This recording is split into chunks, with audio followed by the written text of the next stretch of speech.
Now, Ad-Duha, we begin bi'idhnillah ta'ala with the study of the surah itself.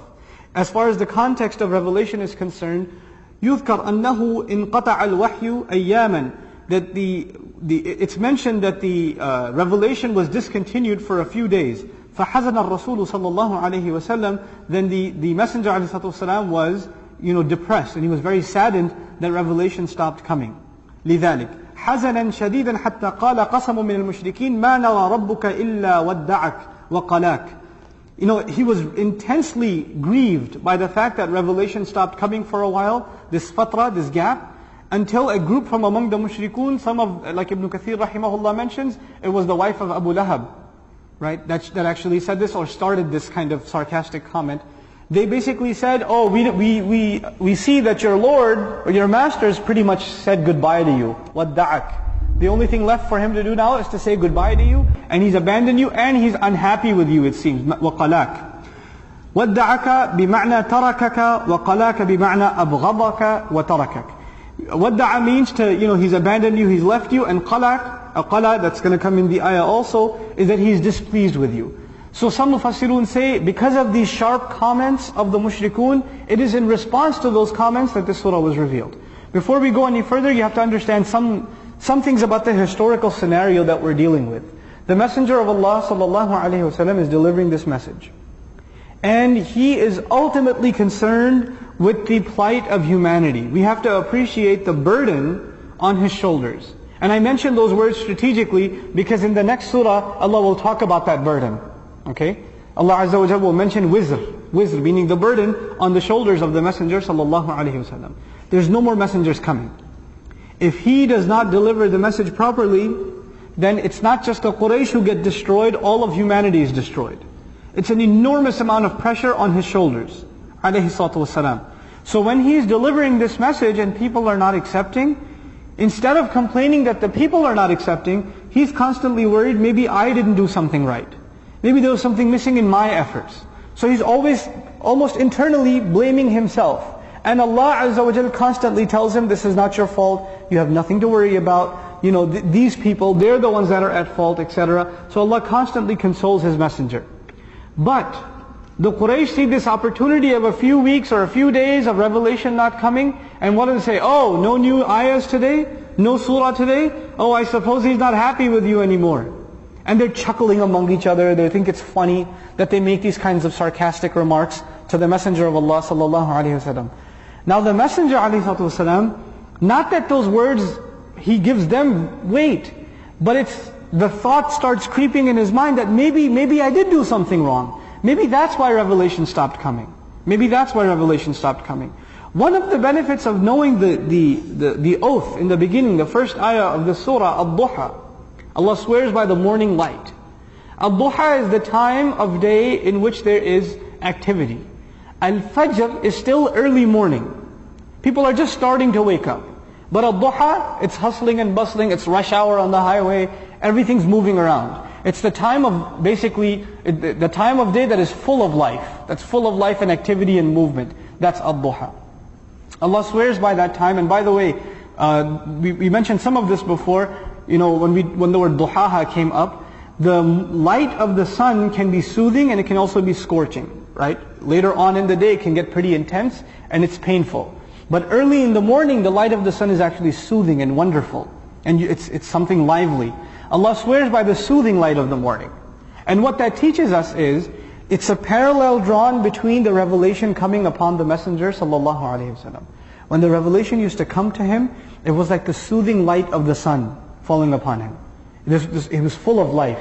Now let's look at the next oath. Actually, before we go to the next oath, some evidences in the Quran, how Allah talks about Ad-Duha. وَأَنْ يُحْشَرَ النَّاسُ ضُحًا, that people would be gathered at Duha time. Even the Quran alludes to the fact that people are hustling and bustling at Duha time. A little bit of a small passage from Dr. Fadl Salih Hassan al-Ra'i that I'd like to read and translate for you.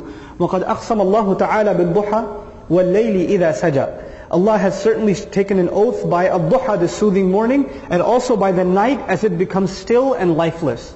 Saja, wal-layl, I swear by night. إِذَا saja, when it becomes still and lifeless. Let's see what else he says. وهما وقتان في منتهى الرقة على النفس البشرية. He adds another comment of reflection on this. He says both of these times are important from a psychological point of view on the human nafs, on the human personality. Islahi commented on this further. He said that, these two times are very, very opposite. And Allah is alluding to these two times because these are it alludes to different kinds of emotions or situations people face. Sometimes life is easy, sometimes life is difficult. Sometimes there's happiness, sometimes there's sadness. Sometimes there's ease, sometimes there's difficulty. Sometimes there's relaxation, other times there's pain. And you would think, why isn't there always ease? Why isn't there always relaxation? But if you reflect, you will learn, just like the night and the day, the night when it becomes totally still, it is the time that all of the animals and human beings, they get a chance to rest and sleep. That is an important part of life, to go through the darkness. So what we're learning almost by drawing a conclusion from that is, going through hard times in life is actually a part of life. And you have to go through it because there are some things in our personality, some good qualities that Allah put in us, you never get to harness them and to develop them until you are put in a difficult situation. I'll give you an example, sabr. If life is always easy, you would never learn to have sabr.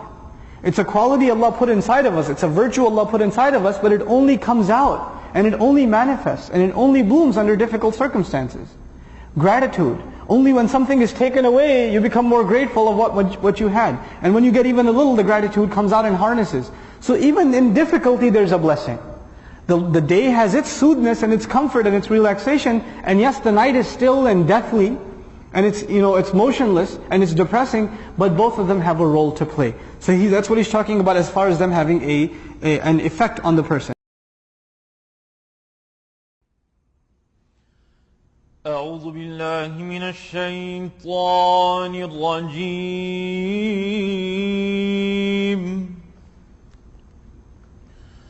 بسم الله الرحمن الرحيم.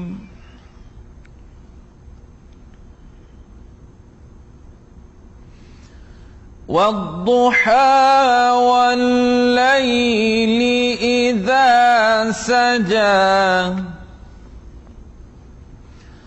ما ودعك ربك وما قلى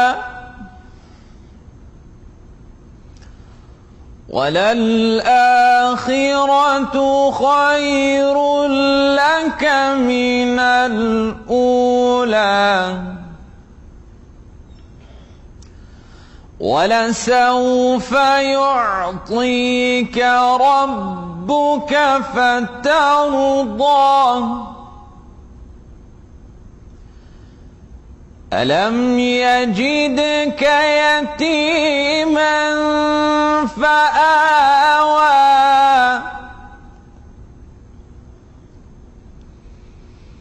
ووجدك ضالا فهدى ووجدك عائلا فأغنى